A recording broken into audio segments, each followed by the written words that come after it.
O fim da tarde caía devagar sobre o bairro elegante de Santa Felicidade, em Curitiba.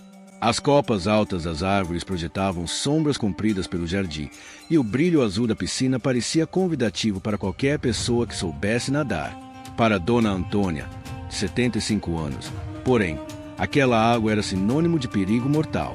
Por favor, não faça isso comigo. Eu não sei nadar, suplicou ela, a voz fraca, trêmula, cortando o ar como um pedido desesperado. Ao seu lado, na beira da piscina, Viviane, a nora, mantinha as mãos firmes sobre suas costas frágeis. O sorriso gelado contrastava com o olhar carregado de malícia. É só água, sogra. Não machuca, murmurou, cada palavra pingando crueldade. Dona Antônia vacilou. Sua bengala jazia metros atrás, inútil sobre o deck de madeira. Os pés descalços já alcançavam a borda escorregadia. Um leve empurrão seria suficiente para selar seu destino. Pelo amor de Deus, Viviane, eu não sei nadar, repetiu ela, com lágrimas deslizando pelas rugas. Eu sei, respondeu a loira antes de empurrá-la. Por um instante, tudo se moveu em câmera lenta. Dona Antônia sentiu o vazio à sua frente, a gravidade puxando seu corpo, o cheiro forte de cloro dominando o ar. Conseguiu ver o fundo azulado da piscina, profundo demais para alguém como ela sobreviver. Mas então um grito rasgou o silêncio. Dona Antônia, do outro lado do jardim, Rosa, a empregada, surgia correndo com uma cesta de roupas nos braços. Ela havia presenciado tudo pela janela da lavanderia.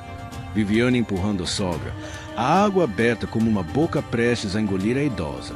A cesta caiu ao chão, espalhando roupas. Os chinelos de Rosa batiam com força na pedra portuguesa, enquanto ela corria como nunca havia corrido em seus 58 anos. O grito foi suficiente para fazer Viviane perder a concentração. Num gesto involuntário, afastou as mãos das costas da idosa. Dona Antônia despencou para o lado, batendo o joelho com força no deck. Gemeu de dor, mas estava viva e fora da piscina. Rosa chegou num instante, puxando a patroa para longe da borda. Senhora, olha para mim. A senhora está bem? Perguntou, ofegante, segurando o rosto da idosa. Dona Antônia tremia dos pés à cabeça, os olhos presos na água, como se ela ainda ameaçasse. Viviane rapidamente recobrou a pose. Sua voz saiu suave, quase aborrecida. Rosa, que exagero. Era só uma brincadeira. Brincadeira? A empregada rebateu, contendo a raiva. Isso quase matou a Dona Antônia. Você sempre dramatiza tudo, replicou Viviane, cruzando os braços. O vestido de grife continuava impecável, e o cabelo loiro, perfeito. Foi nesse momento que o barulho do portão automático se espalhou pelo jardim. Um Audi preto entrou na garagem. Vinícius, o filho milionário de Dona Antônia, chegará antes do previsto. De terno cinza e expressão cansada, ele despertou imediatamente ao ver a cena. A mãe caída, Rosa tentando ampará-la, a bengala jogada ao longe, Viviane ao lado da piscina. O que está acontecendo aqui? Perguntou ele, a voz baixa, carregada de tensão. Viviane aproximou-se com um sorriso. Amor, que surpresa. Chegou cedo. Eu só estava ajudando sua mãe com o medo dela. Vinícius ignorou a explicação, ajoelhando-se para segurar as mãos trêmulas da mãe. Mãe, me conta a verdade. O que houve? Dona Antônia abriu a boca, mas hesitou. Tinha medo de não ser levada a sério, de parecer confusa. Eu tropecei, filho. Foi só isso. O silêncio que se seguiu foi pesado. Rosa quis revelar tudo, mas o olhar cortante de Viviane a fez se calar. Vinícius, no entanto, percebeu que nada encaixava. E pela primeira vez, Viviane sentiu um frio real subindo pela coluna. Para entender aquele instante, era preciso voltar no tempo, muito antes de Antônia se tornar apenas a mãe do milionário. Antônia Rodrigues da Silva nascerá em Curitiba, filha de imigrantes italianos simples. Professora de História, dedicou 35 anos ao Colégio Estadual do Batel, onde conquistou a fama de transformar datas em narrativas vivas. Casou-se com Alberto, um contador íntegro, com quem construiu uma vida modesta, porém honesta. O filho único, Vinícius, herdara a disciplina do pai e a inteligência da mãe. Desde cedo desmontava computadores por pura curiosidade. Alberto percebeu o talento do menino e abriu uma pequena empresa de manutenção de sistemas. Tudo mudou com a morte repentina de Alberto, vítima de um infarto aos 67 anos. A perda devastou Antônia, mas, para Vinícius, a morte do pai também representou um impulso. Ele ampliou o pequeno negócio de Alberto, direcionando a empresa para o desenvolvimento de softwares e soluções em nuvem. Em poucos anos, tornou-se um dos nomes mais influentes do setor tecnológico no sul do país. Aos 40, já milionário, comprou a mansão em Santa Felicidade e levou a mãe para viver ao seu lado. E, como sempre, Rosa, a empregada fiel que acompanhava a família desde a perda de Alberto, continuava presente, discreta e leal. A rotina seguia tranquila até que surgiu Viviane Monteiro. O primeiro encontro aconteceu num evento beneficente no Museu Oscar Niemeyer. Elegante, formada em relações públicas, ela circulava entre empresários com desenvoltura ensaiada. Vinícius foi cativado de imediato. Em poucas semanas já estavam encantados um pelo outro. Em alguns meses, casaram-se em uma cerimônia luxuosa no Palácio Quitandinha, em Petrópolis. Para a sociedade, Viviane era a esposa perfeita. Para Vinícius, uma nova esperança. Mas tanto Dona Antônia quanto Rosa perceberam rapidamente que havia algo a mais ali. No brilho calculado dos olhos dela, havia menos afeto e mais interesse. Rosa até tentou alertar. Dona Antônia, essa moça olha para o doutor Vinícius como quem observa uma vitrine, não uma pessoa. A idosa, porém, preferiu ficar calada. Tinha medo de parecer amarga. E qual mãe quer ser a responsável por destruir a felicidade do próprio filho? Nos primeiros meses, Viviane manteve a imagem impecável, atenciosa, cortês, sempre sorridente. Mas com o tempo, a fachada começou a ruir. Observações venenosas surgiram, sempre quando Vinícius não estava. Sogra, a senhora não acha que já passou da idade de morar com o filho? Dizia ela, com um tom melífluo que não disfarçava a intenção. Pouco a pouco, Viviane passou a demonstrar interesse exagerado nos papéis da família. Perguntava sobre escrituras, propriedades, testamentos, sempre sob o pretexto de organizar as coisas. Até que, numa noite, lançou a pergunta que marcaria o início de tudo. Vinícius, sua mãe ainda tem participação na empresa? 60%, respondeu ele, naturalmente. Quase tudo continua no nome dela. Viviane sorriu de um jeito quase imperceptível. 60%. Um número que acendeu uma escuridão dentro dela. A partir daí, o conto de fadas que o público enxergava não passava de uma miragem. Viviane organizava jantares sofisticados, desfilava com o marido em eventos, estampava fotos impecáveis nas revistas sociais. Porém, dentro da mansão em Santa Felicidade, surgiam fissuras, discretas, quase silenciosas, mas visíveis para quem compartilhava o dia a dia. Foi numa terça-feira que Dona Antônia notou a primeira mudança explícita. Estava na sala, tricotando, quando Viviane passou apressada. A bengala da idosa escorregou e caiu no chão. Antes que ela pedisse ajuda, ouviu. Se a senhora derrubou, pode-se abaixar e pegar. O tom era doce, mas o olhar congelado denunciava a verdade. Dona Antônia tentou esconder o constrangimento, mas Rosa, observando da porta, sentiu o estômago embrulhar. Aquilo não era apenas grosseria. Era um teste. Outros episódios se repetiram.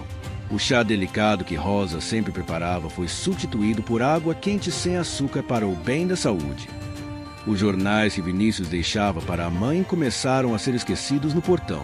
A televisão onde Dona Antônia assistia às missas dominicais desapareceu sem explicação, trocada por um aparelho caríssimo instalado no quarto do casal.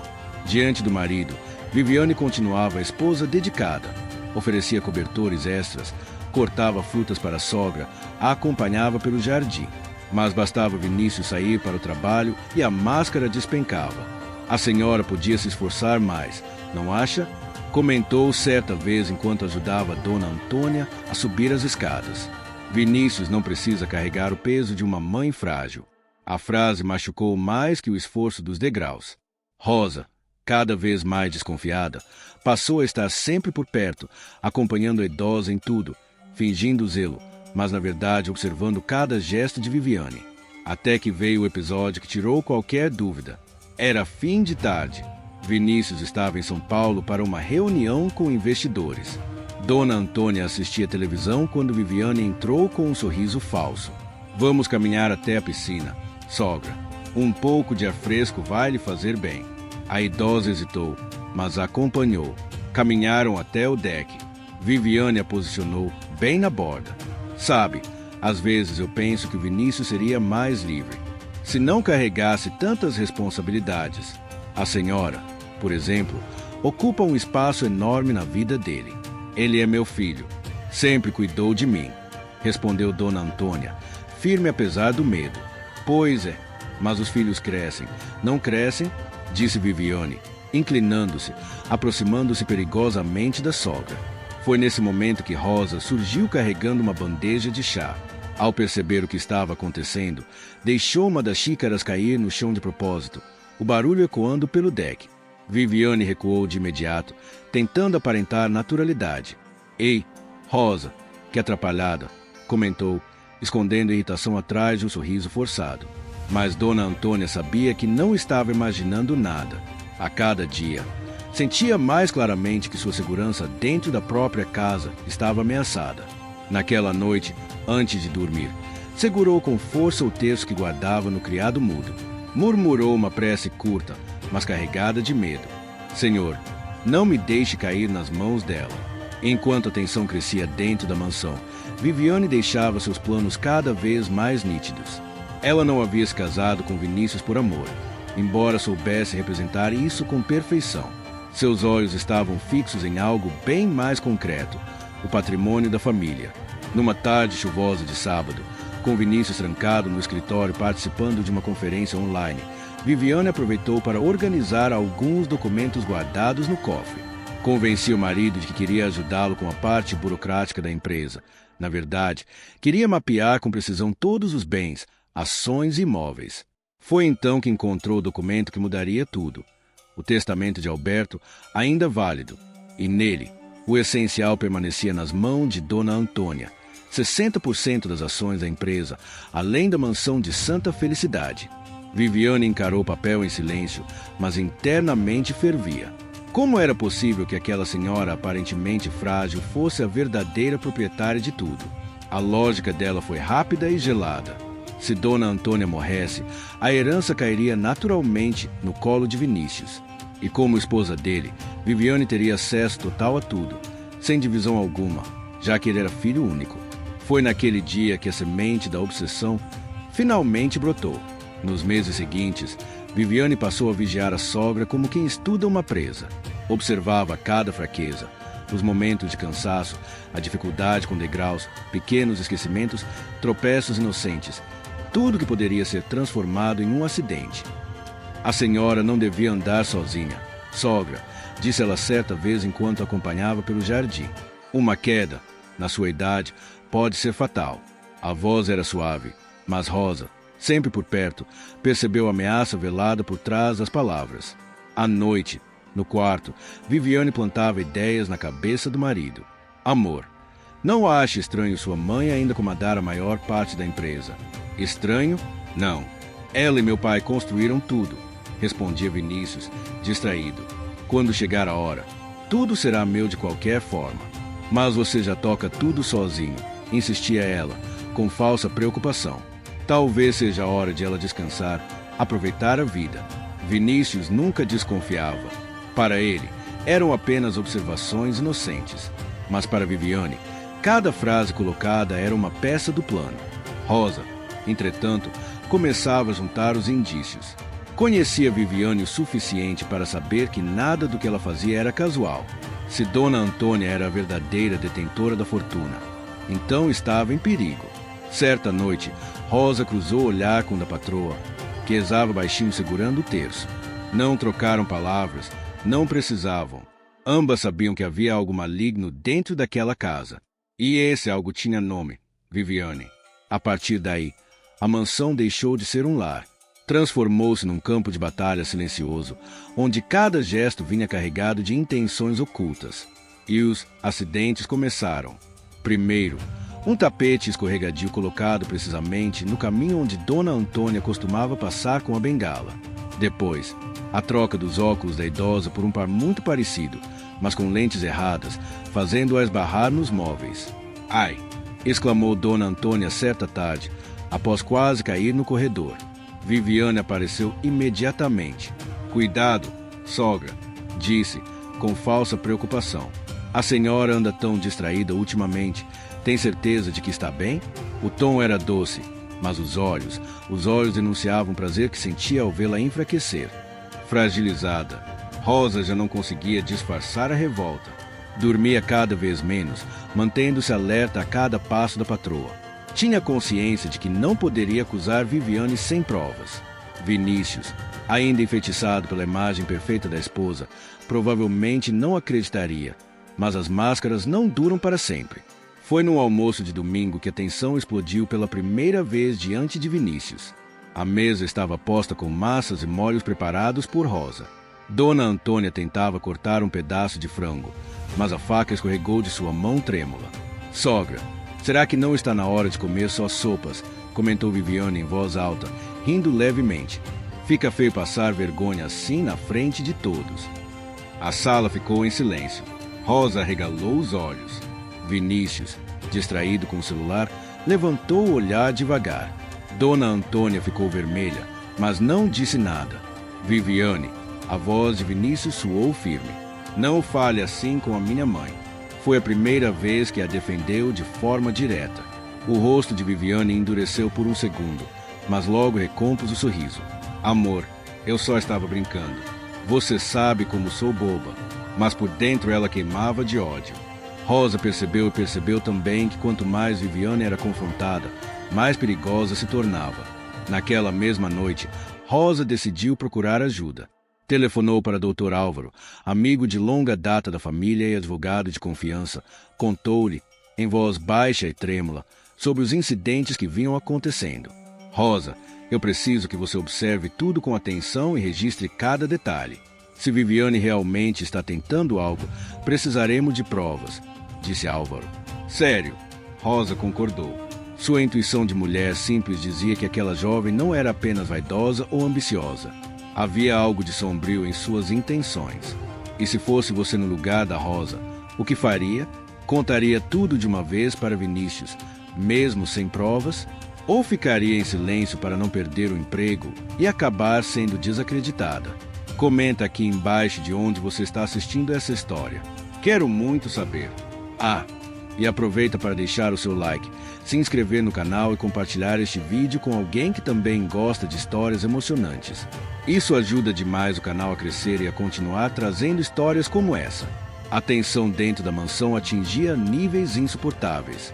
Viviane já não se esforçava tanto para esconder suas farpas. E Dona Antônia, cada vez mais acuada, sentia o peso da solidão, mesmo rodeada de gente. Vinícius começava a perceber que algo estava errado, mas a falta de provas concretas o mantinha preso entre duas versões da realidade: a devoção silenciosa da mãe e a suposta inocência da esposa. Rosa, fiel à promessa feita a Dr. Álvaro, passou a registrar tudo. Notava num pequeno caderno escondido no fundo do armário da lavanderia as quedas suspeitas, as refeições erradas preparadas por Viviane, os comentários cruéis.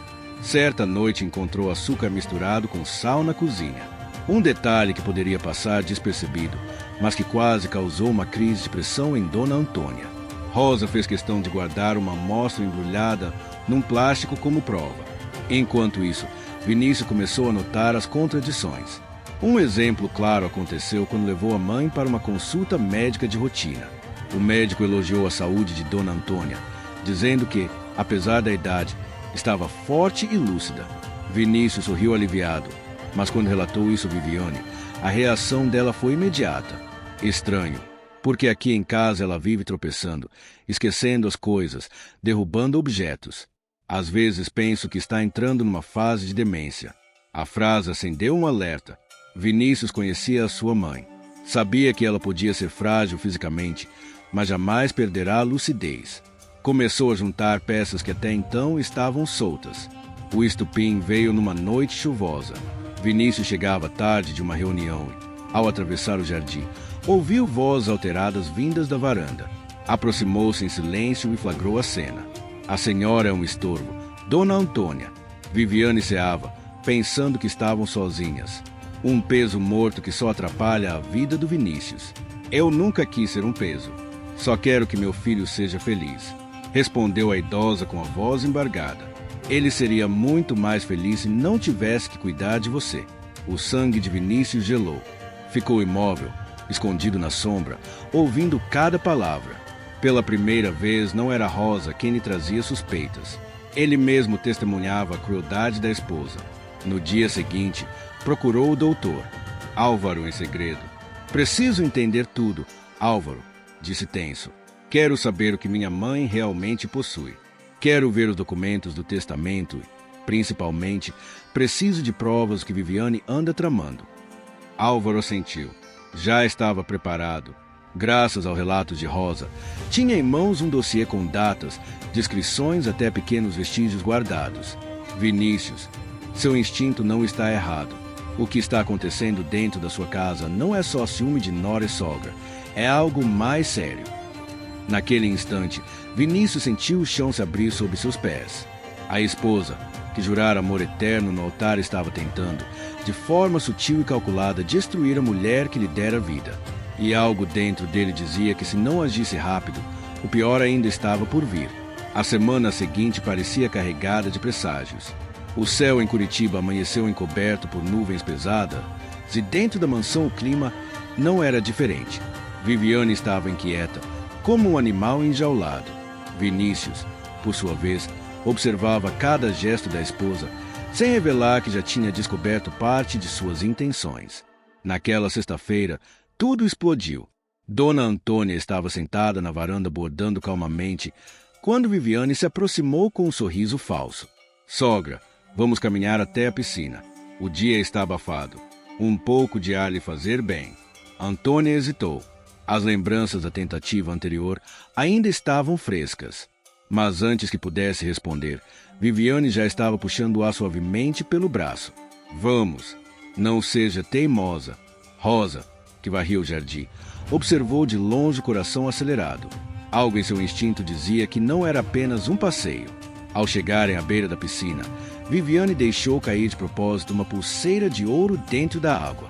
Ah, que desastre! Suspirou teatralmente. Essa pulseira é caríssima. Depois virou-se para a sogra com aquele olhar calculado. A senhora poderia tentar pegar para mim? Não, basta se inclinar um pouco. Eu não sei nadar, murmurou Dona Antônia recuando. Eu sei, respondeu Viviane num tom murrou a idosa com força. Dona Antônia gritou. O mundo pareceu girar. Seu corpo avançou rumo à piscina, os braços agitados em desespero. Mas antes que caísse na água, um barulho seco ecoou. Não. Vinícius surgiu correndo pelo jardim. Segurou a mãe pelos ombros no último instante, puxando-a de volta para o deck. O impacto fez os dois caírem no chão, mas a idosa estava a salvo. O silêncio durou apenas um segundo. Logo depois, o caos se instaurou. O que você pensa que está fazendo, Viviane? A voz de Vinícius explodiu, carregada de fúria. Viviane ficou pálida, mas tentou recompor-se. Amor, não é o que parece. Eu só estava brincando de novo. Brincando, ele se ergueu devagar, os olhos faiscando. Você tentou matar a minha mãe. Não, gritou ela desesperada. Eu nunca faria isso. Foi um acidente. Você precisa acreditar em mim. Rosa correu até eles, colocando-se ao lado de Vinícius. Eu vi, doutor, disse com firmeza. Eu vi com esses olhos. Ela empurrou. Sim, cala a boca, empregadinha. Viviane cuspiu as palavras, perdendo completamente a máscara. Você sempre se meteu onde não foi chamada. Nesse instante, a farsa ruiu de vez. Vinícius olhou para a esposa e não viu mais a mulher que conheceu no museu, nem a esposa sorridente das revistas. Viu apenas a ambição nua, o desprezo escancarado, a frieza que ela escondia sob vestidos caros e palavras doces. Você cruzou todos os limites, disse com a voz firme. Viviane chorava agora, tentando recuperar o controle. Eu fiz tudo por nós, Vinícius. Você merece ser o dono de tudo, não a sua mãe. Ela já viveu demais, já está velha, doente. Eu só queria acelerar o inevitável. Dona Antônia, ainda trêmula, ouviu aquelas palavras como facadas. Rosa a abraçava, tentando protegê-la da cena brutal. Você é monstruosa, Viviane, disse Vinícius num tom baixo, mas devastador, e terá que arcar com as consequências. Ele tirou o celular do bolso e ligou para Dr. Álvaro. Álvaro, venha agora para minha casa. Traga tudo que conversamos. Está na hora. Viviane tentou arrancar o aparelho da mão dele, mas Vinícius foi mais rápido. Em segundos, seguranças da mansão, que até então não tinham ideia do que estava acontecendo, chegaram ao jardim, atendendo ao chamado do alarme que Vinícius acionara discretamente. Levem-na para dentro, ordenou ele, apontando para Viviane. Ninguém sai até o advogado chegar. A máscara da vilã havia caído por completo. Não restavam sorrisos, apenas o ódio estampado em seus olhos. Dona Antônia chorava baixinho, tomada por um alívio quase infantil por ainda estar viva. Rosa, ao vê-la assim, sentiu que enfim a verdade encontraria seu caminho. E Viviane, pela primeira vez, percebeu que o império que tanto almejara não estava ruindo para a sogra. Era sobre ela mesma que tudo desabava. A mansão mergulhou num silêncio duro, imóvel, quase sufocante.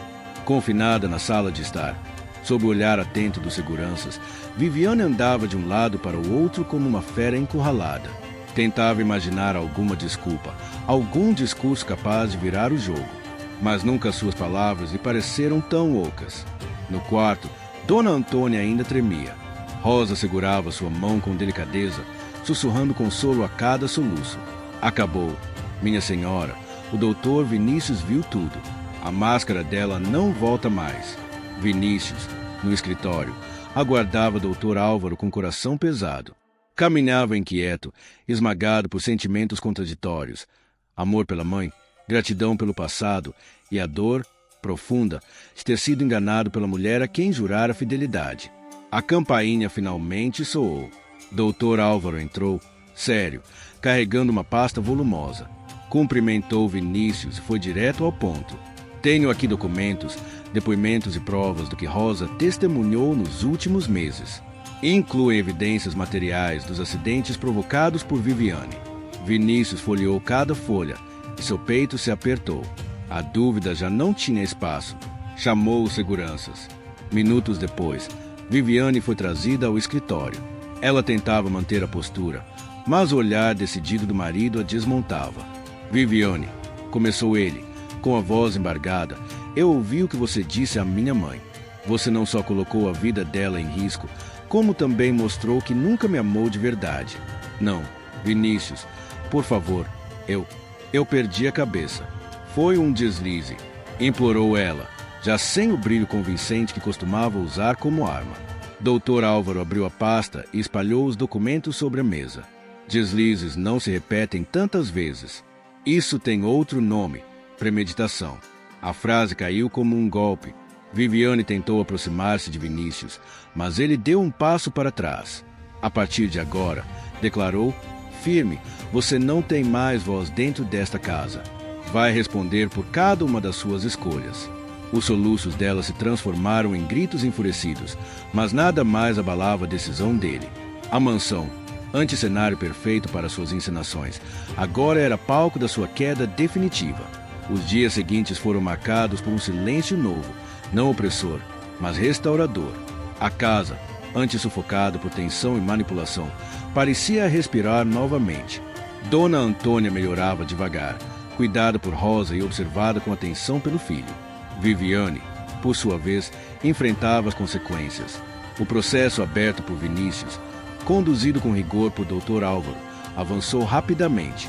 As provas eram tão sólidas que a tentativa de homicídio não poderia ser disfarçada como um acidente. Para Curitiba, foi um escândalo. A mulher que estampava revistas sociais, sempre impecável, agora ocupava manchetes sobre fraude, ambição e traição. Os que antes a bajulavam passaram a sussurrar seu nome com desprezo. Vinícius, machucado porém resoluto, tomou uma decisão definitiva. Dedicaria mais tempo à mãe. A empresa continuaria bem com seus diretores. Era hora de cuidar de quem sempre estivera ao seu lado. Numa tarde tranquila, sentou-se ao lado de Dona Antônia no jardim. Ela segurava o terço, ainda frágil. Ele tomou sua mão e disse: "Me perdoa, mãe, eu devia ter percebido." Dona Antônia sorriu com ternura. "Filho, o amor, às vezes, nos deixa cegos. O importante é que agora a verdade veio à luz." Rosa, ouvindo sem querer, deixou uma lágrima escapar. Sabia, o pior já passará. Viviane nunca mais pisaria naquele lugar. Assim, pouco a pouco, a mansão voltou a ser um lar, imperfeito, mas genuíno. Um lar construído com afeto, respeito e honestidade, e não a sombra da ambição. Histórias como esta lembram que o perigo nem sempre bate à porta de fora. Às vezes, ele se esconde atrás de sorrisos treinados, promessas que nunca foram reais. E é preciso coragem para enxergá-lo, e mais coragem ainda para se libertar. E você, no lugar de Vinícius, teria acreditado na esposa ou escutado a voz da sua mãe? Quero saber sua opinião nos comentários. E não esqueça, deixe seu like, inscreva-se no canal e compartilhe o vídeo para que mais pessoas reflitam com a gente sobre até onde a ambição pode levar e como o amor verdadeiro sempre encontra um caminho.